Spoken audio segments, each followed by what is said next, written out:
এজন ব্যক্তিৰ সফলতাৰ আঁৰৰ কাহিনী নিজ কৰ্মত বিশ্বাসী শূন্যৰ পৰা আজি তেওঁ লাখপতি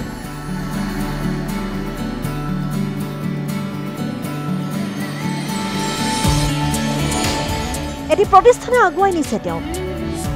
দেখুৱাইছে প্ৰগতিৰ পথ সংগ্ৰাম আন এটি নাম জীৱনৰে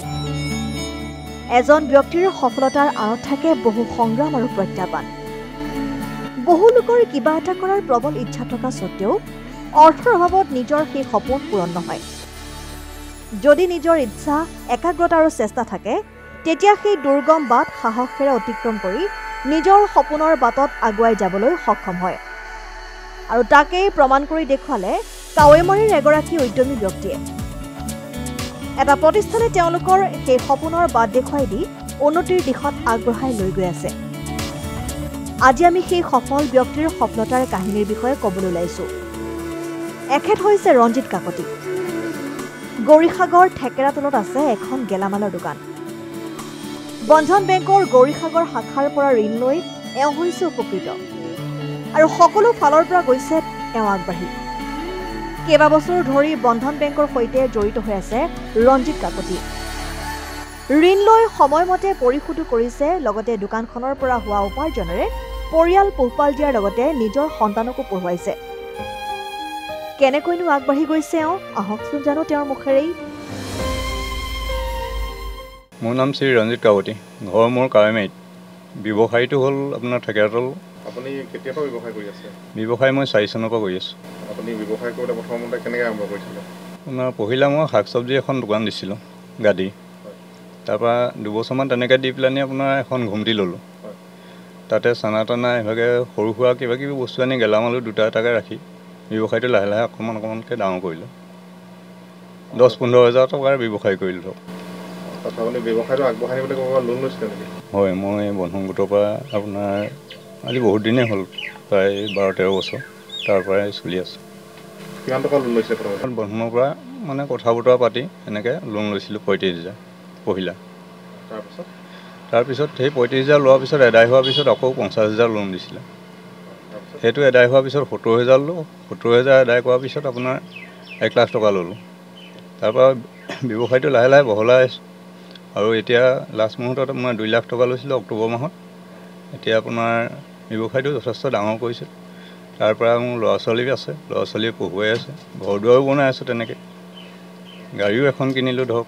ল'ৰাও এতিয়া বৰ্তমান আইতা পঢ়ুৱাই আছোঁ ছোৱালীজনী BA পঢ়ি পেলানি আপোনাৰ এনেকৈ ব্যৱসায় এটা কৰি আছে হেৰিয়াত ডিব্ৰুগড়ত গোটেইখিনি ছাপৰ্ট মানে বন্ধনৰ পৰা আপুনি মানে ৰাইজক কি ক'ব ৰাইজক আমি কওঁ কোনোবা অসুবিধাত পৰিলে তেনেকৈ টকা পইচা অভাৱ হ'লে আমি বন্ধনৰ পৰা লওক আৰু কথা বতৰা পাতি দিম কিন্তু বন্ধনৰ পৰা ল'লে এনেকৈ আপোনাৰ ধৰি লওক কিস্তিটো তাৰিখমতে দি যাব লাগিব আৰু কিস্তি আদায় হোৱাৰ পিছত আপুনি লাহে লাহে অলপ বেছিকৈও ল'ব পাৰিব এনেকৈ আমি ৰাইজক বুজাওঁ মানে হয় বন্ধন বেংকৰ কৰ্মচাৰী ব্যৱহাৰ পাতি ভাল পাইছোঁ ভাল পোৱাৰ কাৰণে আমি ধৰি লওক তেখেতলোকৰ লগত কথা বতৰা পাতি ভাল পাইছোঁ আৰু সেই সময়মতে আমাক দিছে কাগজ পত্ৰ বিচাৰে আমি তেনেকৈ দিওঁ 2-4 দিনৰ ভিতৰতে আমাক লোনটো দিয়ে এতিয়া বৰ্তমান মোৰ গেলামাল আছে বাকী চব বস্তুৱেই আছে মানে সামগ্ৰী গেলামালৰ দাইল আলুৰ পৰা আদি কৰি মানে চেনি তেনি বাকী চবেই আছে আৰু ইয়াতকৈও আগবাঢ়িম বুলি চিন্তা কৰি আছোঁ যদি আপোনালোকৰ বন্ধন বেংকৰ পৰা যদি সহায় কৰে এই ধাৰ মৰাৰ পিছত কেনেকৈ অসহায় লোকৰ কাষত কেনেদৰে শক্তিৰ দৰে থিয় দিছে বন্ধন বেংকে পূৰণ কৰিছে সপোন দূৰ কৰিছে জীৱনৰ দুখ দিছে সমাজত মূৰ তুলি চলিব পৰাকৈ ক্ষমতা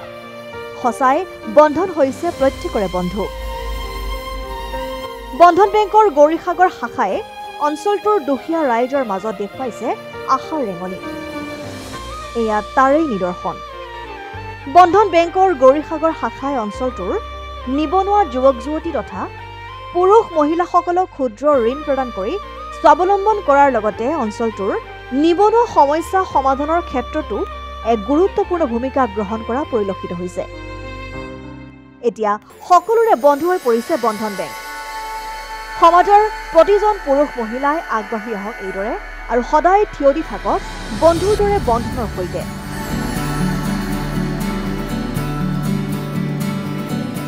news desk report democratic Assam.